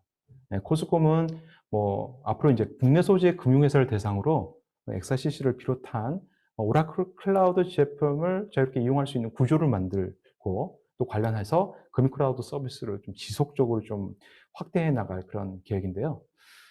또 비교적 짧은 시간이었지만 집중적인 영업을 좀 해봤습니다. 그러다 보니 첫 번째 고객으로 신용평가회사를 유치하여 모시게 되었습니다. 이 과정에서 오라클의 전문 엔지니어 분들이 또 프리세일즈 및 클라우드 전환 컨설팅에 참여해 주셨는데요. 개인적으로 굉장히 고맙게 생각합니다. 네. 코스콤은 금융 클라우드 사업을 추진하는 데 있어 오라클의 차별화된 클라우드 기술이 사업 성공에 큰 역할이 될 수 있을 것으로 할 수 있을 것을 기대하고 있습니다. 앞으로 오라클과 코스콤과 파트너십이 성공적인 윈윈 모델로 자리 잡았으면 하는 바람입니다. 고객과 함께 성장하는 것이 저희의 항상 모토이기도 하면서 동시에 이제 다른 고객사들이 클라우드를 도입하신다고 했을 때 코스콤의 경험이 너무나 중요한 자산이 될 것 같아요. 네. 혹시 거기에 대해서 한 말씀 해주신다면 뭐가 있을까요? 네. 현재 그 기존 오라클 DBC 시스템이 노후화돼 가지고 장애 위험을 좀 느끼고 있는 그런 회사들이 많습니다. 아마 저희가 보기에 상당히 많은 것으로 좀 알고 있는데요. 엑사CC로 전환할 경우에 좀 효과를 보면 고객은 또 용량에 대한 고민이 없어집니다. 그리고 최상위 에디션이 제공하는 풀스택 서비스를 이용할 수 있는데 이를 사용한 만큼 또는 미리 계획된 방식에 따라서 요금을 설계하고 이용할 수 있는 부분들이 장점입니다. 또한 엔드 오브 서비스에서 자유로워지고 실제 DB 관리 업무에만 집중할 수 있어 운영 부담을 최소화할 수 있었다는 점은 매우 긍정적인 요소였습니다. 향후 프라이빗 클라우드 구축하고 또 하이브리드 토폴로지 구성을 필요로 하는 고객들이 굉장히 많을 텐데요. 보기에 엑사CC는 최적의 선택이 될 수 있을 것으로 보입니다. 코스콤이 가지고 계신 여러 가지 귀중한 경험들을 공유해 주셔서 너무 감사합니다. 오늘 이 시간 너무 감사드립니다. 네, 감사합니다. 감사합니다. 두 번째 사례로 저희가 준비한 거는 스위스 제네바에 위치한 유럽 입자물리연구소입니다. 익숙하지 않으신 분들을 위해서 말씀드리면 입자물리연구소는 거시우주에 나사가 있다면 미시세계를 탐구하는 가장 큰 연구소이기도 하고요. 물리학자들의 문헌 검색 및 제휴를 위해서 흥미로운 상황 중에 하나는 저희가 사용하고 있는 인터넷의 기반인 HTML과 월드와이드웹의 개념들이 만들어져서 인터넷의 발상지로도 유명한데요. 이 27km에 해당되는 지하 큰 가속 입자 충돌기가 매일 5만 개의 센서가 200만 개의 제어 신호와 그리고 거기에 해당되는 다양한 데이터를 만들어내고 있지만 이 데이터들을 제대로 축적하고 분석하기 위해서 오라클의 ADW나 관련되어 있는 데이터 기술들이 사용되고 있고요. 오늘은 그보다 더 가벼운 사례인 쿠버네티스와 테라폼 같은 오픈소스들이 OCI에서 어떻게 돌아가고 있는지 고객들께서는 처음 들어보실 수 있는 이런 얘기들을 준비했습니다. CERN is looking for the answers through particle physics research. So we accelerate the particles close to the speed of light and we collide them. Based on these collisions, we try to find how the universe has been created. CERN Open Days is a public event, and this year we have had 75,000 people visiting. The Open Days reservation application was hosted 100% on the Oracle Cloud. We wanted to simplify the solution to provide a better user experience. We use the Oracle Cloud infrastructure, Container Engine for Kubernetes, Terraform for provisioning, and BTP database for storing our data. We managed to deliver the solution in 75 days, which I think is a really good time. During the peak time, for our reservation application, we scaled up 10 times the autonomous database side and 3 times the Kubernetes engine side. The system scalability was just happening in a couple of minutes, and this gave much better cost management. So on the database, security patches and fixes were completely transparent for us and for the end users as well. These database fixes allowed us to lower the database management time to 0. But the best thing about this Oracle solution and the architectural design was better collaboration between the teams. We have a much more flexible and scalable system now. We're excited about the future.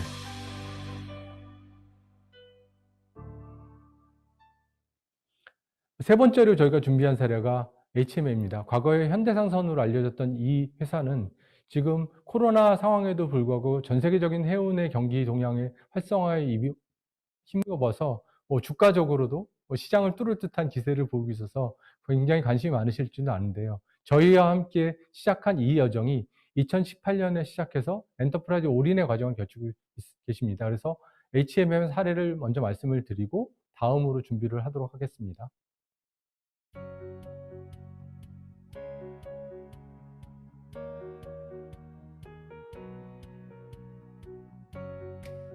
제가 속하는 회사는 지금 HMM이라는 회사고, 저희 국내 유일한 이제 그 해운 국적 원양 선사죠. 저희 화물, 고객의 화물을 그 해상을 통해 가지고 운송해주는 그런 회사죠, HMM. 거기에서 저는 이제 PI 추진 2팀장을 맡고 있는 박상훈 부장입니다. 회사가 확장되면서 어떤 영업적인 거, 그다음에 데이터도 늘어날 거고, 이런 부분들을 어떻게 커버할 거냐, 현지에 가지고 있는 우리 IT 시스템으로 과연 그게 다 커버가 되겠느냐 라는 이제 우리 경영진의 질문들이 있었고, 저희가 볼 때는 그건 어렵습니다 라고 이제 답변이 됐었고, 그러면서 이제 회사에서 이제 PI 프로젝트, 차세대에 대한 시스템에 이슈가 생겼어요. 하면서 저희가 이제 그 IBM 계열의 메인프레임을 쓰고 있었는데, 우리도 오픈 시스템으로 전환을 해야 되고, 또 이제 여러 가지 4차 산업혁명에 대한 그런 향후에 니즈가 있을 것이고, 이런 것들을 다 같이 준비가 되지 않으면 안 된다라는 과제가 있습니다. 지금 현재 결론만 얘기하자면 전체 저희 시스템, HMM에 있는 시스템의 95% 이상이 다 지금 퍼블릭 클라우드로 전환된 상태거든요. 그러니까 이제 엔터프라이즈 클라우드라고 해요. 회사, 기업의 어떤 메인 업무 시스템을 다 옮기는 거여서 큰 이제 기업의 메인 업무 시스템을 클라우드로 전환을 해본 경험이 다 같이 없는 거예요. AWS도 없고, MS 애주도 없고, 그래서 이게 이제 마켓시어나 어디가 마켓시어가 1위다, 2위다, 이거는 의미가 없겠구나. 우리 회사의 시스템을 다 클라우드 전환하는 데는 이게 경험 없기로는 마켓시어 갖고서 하는 게 아니겠구나, 이런 생각을 하게 됐어요. 이거를 하면은 그래도 데이터베이스에 대한 강점은 있고, 어차피 똑같이 신규를 다 하는 입장에서는 회사의 어떤 데이터에 또 차세대를 하다 보니까 이제 마이그레이션이라든지 뭐 EA라든지 EAI, 뭐 인터페이스 하는 부분이라든지 이런 것들을 다 이제 차세대까지 놓고 봤을 때는 그래도 기업의 좀 기업 시스템에 강점이 있는 오라클이 더 낫지 않겠느냐 이런 판단을 했어요. 이제 운영할 때야 뭐 운영계하고 개발계 정도의 어떤 그 인스턴스를 이용하지만 실제 프로젝트를 하다 보니까 뭐 테스트도 해야 되고 뭐 유저들이 뭐 데이터를 또 부어서 해야 되고 그래서 뭐 운영계 말고서도 지금 뭐 저희는 엔드-투-엔드 테스트를 하는 뭐 그런 부분들에 대한 인스턴스, 새로운 인스턴스들이 많이 필요하더라고요. 5개, 6개까지 썼던 것 같은데 이게 우리가 온프레미즈로 하면은 그렇게 할 수가 없죠. 예. 그냥 서버의 용량이라는 게 있고 딱 뭘 붙여서 뭐 어느 용량 선정해가지고 기계를 사야 되는 거니까 그 기계 내에서 뭐 인스턴스를 2개, 3개 썼는데 2-3개가 더 필요하면은 그 서버를 확장하려면 오더하고 뭐 하고 해도 뭐 기본이 아무리 빨라도 뭐 몇 주가 걸리든 뭐 한두 달이 걸릴 텐데 저희는 클라우드 베이스를 하다 보니까 이게 스케일 업다운이 너무 용이한 거예요. 그러니까 이게 확장하는 게 그러면 용량이 모자라면은 그냥 하루 만에 이게 자동적으로 늘릴 수가 있으니까 이 부분이 너무 좋은 거예요. 오라클 하면 또 이제 뭐 제일 유명한 게 엑사 CS 아니겠어요? 엑사DB를 저희들은 지금 다 SAP 쪽도 그렇고 저희 기관계에서 엑사 쪽을 쓰고 있는데 그런 부분들을 온프레미즈보다는 상당히 경쟁력 있는 가격으로 지금 쓰고 있으니까 상당히 뭐 비용 절감도 된 거죠. 저희니까 뭐 그걸 정확히 뭐 여기서 뭐 몇백억이 됐다 뭐 이렇게 얘기하기는 그렇지만 어쨌든 온프레미즈로 구성하는 것보다 클라우드로 구성하면서 오라클의 최신 장비를 굉장히 가성비 좋게 쓰고 있다. 뭐 그런 거는 말씀드릴 수 있습니다. 뭐 경영진에서도 당연히 만족을 하시지 않을까요? 뭐 적은 비용으로 이렇게 기간 업무 시스템을 다 클라우드로 해서 굉장히 또 그 장점을 누리면서 구축을 해서 지금 라이브로 지금 쓰고 있는 상태.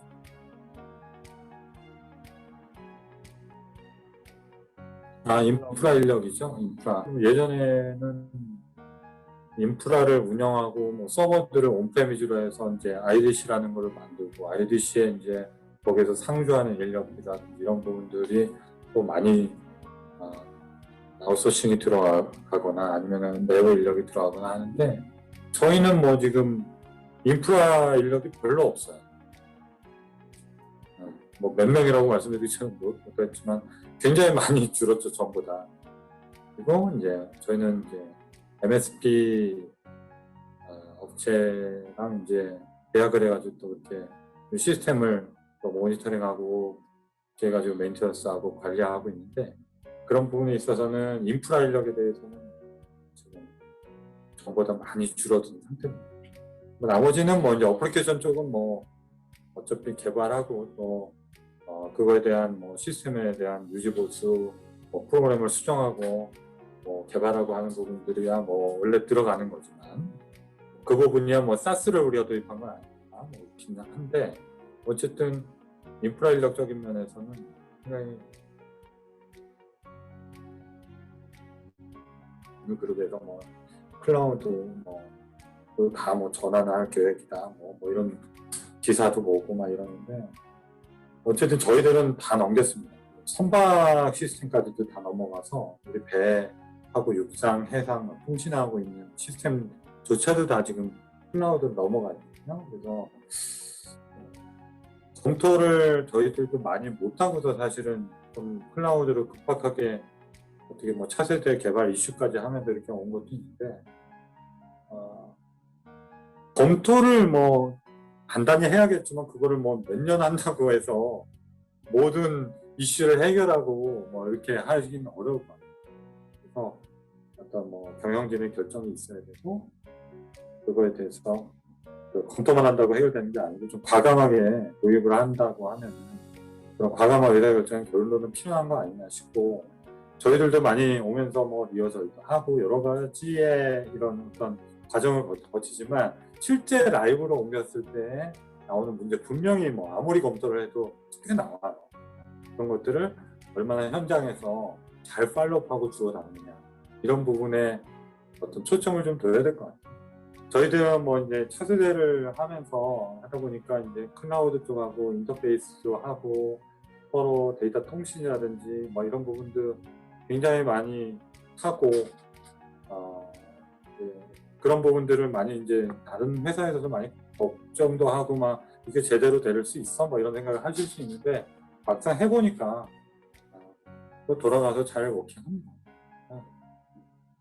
그런 부분들은 좀 경험 있는 분들하고 해서 진행을 해야 될 것 같아요. 이슈들이 커졌을 때 경험이 없으면 해결이 힘들 겁니다.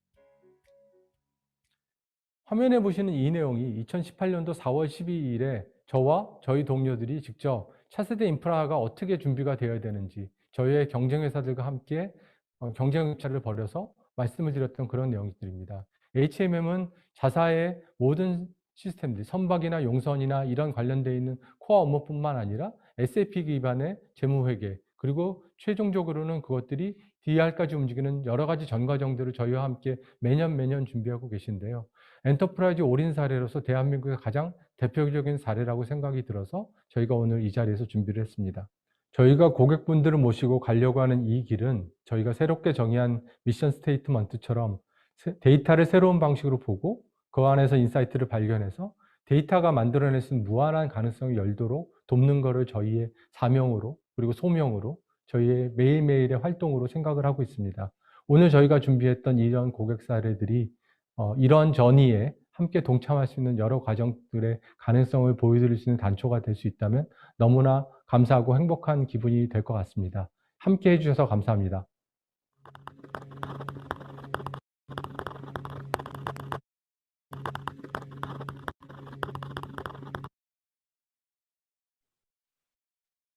네, 레이스는 가장 좁은 차이로 결정되지만 함께할 클라우드 기업을 오라클로 결정했을 때 이미 다른 클라우드 기업과의 차이는 벌어졌습니다. 레드불 레이싱 혼다 팀장이신 크리스찬 호너가 말했습니다. 네, 마지막 세션입니다. 오라클은 고객의 DX 동반자임을 약속드리며 한국 오라클의 클라우드 엔지니어링 기술 총괄이신 나정옥 전무께서 맺은 말을 해주시겠습니다.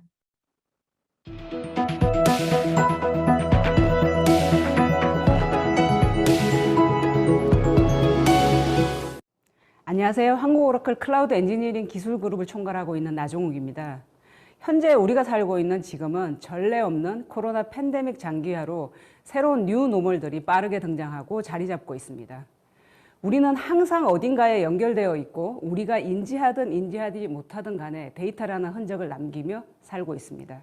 오늘 이 자리 오라클 연결의 장에 참석해 주신 여러 임원분들께 다시 한번 감사의 말씀드립니다.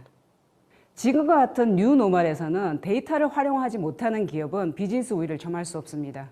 고객 점유율을 높일 수 없습니다. 이것이 여러분들이 지금 당장 디지털 트랜스포메이션을 하지 않으면 안 되는 이유이기도 합니다. 여러분도 아시는 것처럼 오라클은 본투비 엔터프라이즈 기업입니다. 44년이 넘는 기간 동안 기업 고객들의 가장 핵심이 되는 주요 비즈니스 데이터를 생성, 저장, 유지, 활용을 할 수 있도록 도움을 드리면서 여러분과 함께 동반 성장해 왔습니다. 오라클은 여러분의 OP 환경에서의 경험을 클라우드 전환에 있어서도 리스크를 최소화하고 가장 안전하고 빠르게 경제적으로 여러분의 디지털 트랜스포메이션을 돕겠습니다. 클라우드에 있어서 오라클은 후발주자입니다. 높게 출발했기 때문에 오히려 오라클 OCI는 타사와 차별화되는 강점을 가지고 있습니다. 1세대 클라우드가 가진 여러 단점을 제거하고 보완한 완벽한 2세대 퍼블릭 클라우드 아키텍처로 설계된 젠2 OCI를 시장에 론칭할 수 있었습니다. 한국의 서울 리전, 춘천 데이터 리전이, DR 리전이 모두 2세대 아키텍처로 디자인되어 있는 퍼블릭 클라우드 센터입니다. 오라클 젠2 OCI는 OCI가 타사와 확연하게 차별화되는 가장 큰 강점을 세 가지로 정리해 보겠습니다. 첫 번째, 우수한 경제성. 두 번째, 클라우드에서는 가장 핵심이 되는 요소 중 하나가 보안입니다. Security First 디자인. 셋째로 탁월한 성능 우수성을 들 수 있습니다. 탁월한 경제성. 오라클 OCI는 경쟁사 대비 탁월한 비용 효과적인 클라우드 서비스를 제공해 드리고 있습니다. 그런데 여러분이 이미 경험해 보신 분들도 계실 것 같은데 클라우드를 도입하면 무조건 비용이 절감될 것이다라고 기대를 하게 되는데 실질적으로 보게 되면은 처음에 도입 당시와는 달리 예상하지 못했던 히든 코스트가 발생하게 됩니다. 즉 다시 말해서 아웃바운드 데이터를 처리하기 위한 비용이 생각보다 가파르게 높아지는 경험을 하게 됩니다. 그렇지만 오라클은 이런 히든 코스트가 없습니다. 즉 다시 말해서 오라클 OCI는 10TB까지 아웃바운드 데이터 비용을 받지 않습니다. 그 이상이 넘어가더라도 훨씬 저렴한 비용으로 차별화된 경제성을 제공을 하고 있습니다. 오라클은 유니버셜 크레딧이라는 직관적이고 탄력적인 가격 체계를 가지고 있습니다. 또한 애뉴얼 플렉스 기능을 통해서 계약 기간 내에 언제든지 원할 때 필요한 만큼 사용을 하실 수가 있습니다.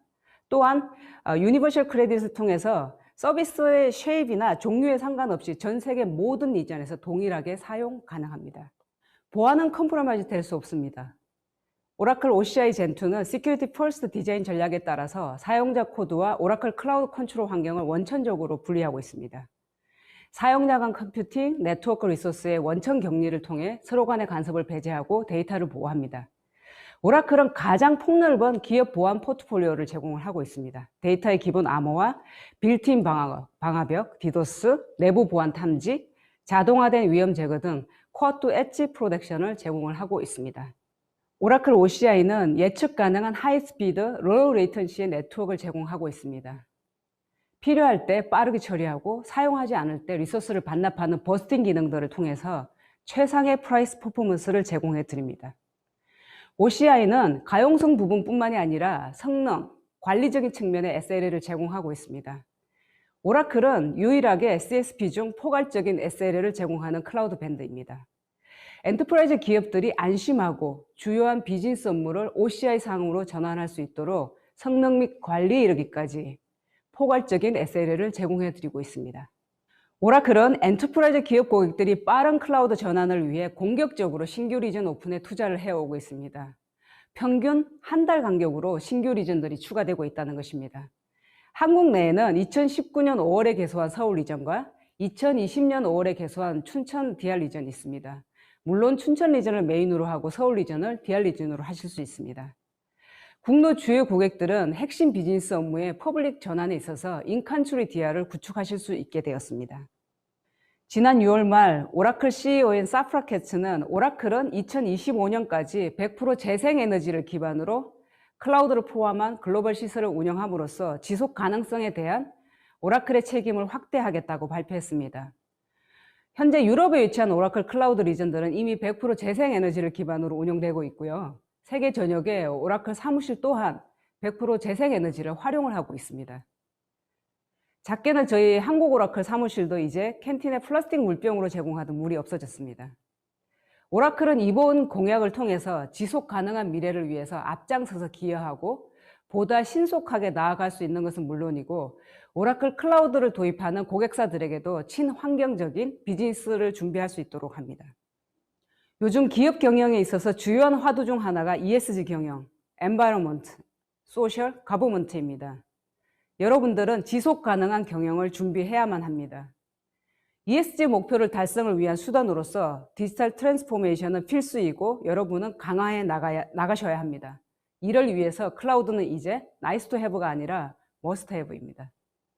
클라우드 전환 반드시 필요하다는 데는 모두 동의하실 겁니다. 각 기업마다 기업이 속해 있는 산업마다 당면하고 있는 환경이 모두 다르기 때문에 클라우드 전환에 있어서도 모든 고객들이 처음부터 퍼블릭 클라우드를 한 번에 옮겨갈 수는 없습니다. 오라클은 기업 고객들의 상황에 맞게 클라우드 전환 방법 및 단계를 적용할 수 있도록 완벽한 하이브리드 클라우드 전략을 지원하고 있습니다.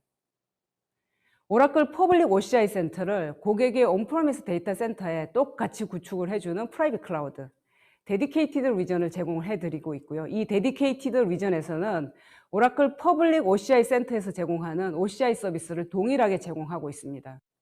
또한 많은 고객사의 주요 업무에 적용되어 사용하고 계신 엑사데이터와 RAC를 프라이빗 클라우드로 전환하고 싶은 고객들을 위해서 Gen2 엑사데이터 클라우드 앳 커스터머, 엑사CC를 제공하고 있습니다. 즉 다시 말해 엑사데이터 사용에 대해서 여러분들의 클라우드 선택권을 드린다는 겁니다. 그 이외에도 엣지 컴퓨팅 클라우드를 필요로 하는 환경을 가진 고객들을 위해서 로빙 엣지 인프라스트럭처, 즉 엣지 클라우드 솔루션을 제공을 하고 있습니다. 클라우드 전이를 준비하고 있는 엔터프라이즈 고객들을 위해서 오라클은 획기적인 서비스 2가지를 제공하고 있습니다. 그 첫 번째가 오라클 서포트 리워드 프로그램입니다. 이 서포트 리워드 프로그램을 통해서 기존 오라클을 사용하고 계신 고객분들께 드리는 보상 혜택으로서 오라클 라이센스 유지 보수 비용을 OCI UC, 즉 유니버셜 크레딧 사용 적립을 통해서 최대 33%까지 보상받을 수 있도록 합니다. 앞서 인사말에서 저희 톰 사장님께서도 간략히 소개를 드렸지만 여러분들이 쉽게 얘기해서 여러분들이 신용카드를 사용했을 때 돌려받는 포인트라고 생각하시면 됩니다. 두 번째 서비스는 오라클 클라우드 리프트 서비스입니다. 고객의 클라우드 전환에 있어서 발생할 수 있는 리스크를 최소화하고 비용을 절감하고 가장 안전하고 빠르게 워크로드를 클라우드로 전환할 수 있도록 오라클 클라우드 엔지니어링 인력과 기술 지원을 무상으로 제공하는 서비스입니다. 지속 가능한 경영을 준비하고 강화해 나가기 위해서는 디지털 트랜스포메이션은 필수입니다. 여러분의 디지털 혁신을 위한 머스트헤브 클라우드로 오라클 OCI로 오라클이 여러분의 DX 동반자가 되어드리겠습니다. 감사합니다.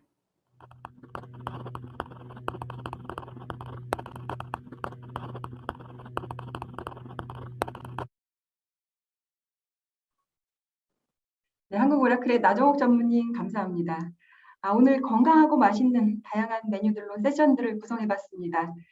그 가운데 이 2가지를 꼭 기억해 주셨으면 좋겠습니다. 첫 번째, 기존의 오라클을 사용하고 계신 고객분들께 드리는 보상 혜택인 오라클 리워드 프로그램입니다. 오라클 라이센스 유지 보수 비용을 OCI 유니버설 크레딧으로 전환해서 최대 33%까지 보상받을 수 있는 이 프로그램을 꼭 기억해 주시기 바랍니다. 그리고 두 번째는 클라우드 전환이 아직도 고민이신 많은 분들을 위해서 OCI로 워크로드를 이전하는 프로세스를 간소화하기 위한 오라클의 클라우드 엔지니어링 인력 그리고 기술 지원 등을 무상으로 제공하는 프로그램인 오라클 클라우드 리프트 서비스. 클라우드 전환을 고민하시는 분이라면 오라클 클라우드 리프트 서비스도 함께 기억해 주시기 바랍니다. 자, 저희가 원래 준비했던 시간보다 조금 길어졌습니다. 알면 알수록 건강해지는 다양하고 유익한 인사이트로 준비한 CXO 이그제큐티브 서밋은 여기까지입니다. 오늘 귀한 시간 내주신 여러분들께 다시 한번 깊은 감사 말씀 드립니다. 그리고 웨비나 종료 후에 중창을 닫으실 때 별도의 팝업 창으로 웨비나에 대한 만족도 설문이 진행될 예정입니다. 여러분들의 소중한 피드백 잘 반영해서 더 나은 콘텐츠로 다시 뵙겠습니다. 모두 어제보다 더 건강한 하루 되시길 바랍니다. 감사합니다.